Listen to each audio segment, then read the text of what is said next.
नमस्कार मित्रांनो, महाराष्ट्र शासनाने माहिती अधिकार कायदा 2005 मध्ये काय बदल केले आहेत त्याबद्दल तुम्हाला माहिती आहे का? तर त्याबद्दल जाणून घेऊ आपण. तर महाराष्ट्र शासनाने 10 जून 2026 रोजी माहिती आयोगाने महाराष्ट्र माहिती अधिकार कायद्यात बदल केलेले असून प्रथम माहिती अर्जाचे शुल्क 10 रुपये होते, तर आता ते 30 रुपये करण्यात आलेले आहे. प्रथम माहिती अर्जासोबत कोणते ओळखपत्र द्यावे लागत नव्हते. आता माहिती अर्जासोबत भारतीय नागरिक असल्याचा पुरावा देणे गरजेचे आहे. तर तसेच प्रथम अपिलाला 20 रुपये शुल्क आकारले जात होते, आता ते 50 रुपये करण्यात आलेले आहे. तसेच द्वितीय अपिलाला शुल्क 20 रुपये होते, ते आता 100 रुपये करण्यात आलेले आहे. तसेच माहिती अधिकार कायद्यात शब्दाची मर्यादा ही 150 शब्द घालण्यात आलेली इत्यादी बदल करण्यात आलेले आहेत.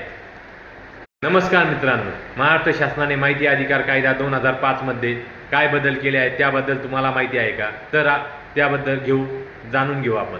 तर महाराष्ट्र शासनाने 10 जून 2026 रोजी माहिती आयोगाने महाराष्ट्र माहिती अधिकार कायद्यात बदल केलेले असून प्रथम माहिती अर्जाचे शुल्क 10 रुपये होते, तर आता ते 30 रुपये करण्यात आलेले आहे.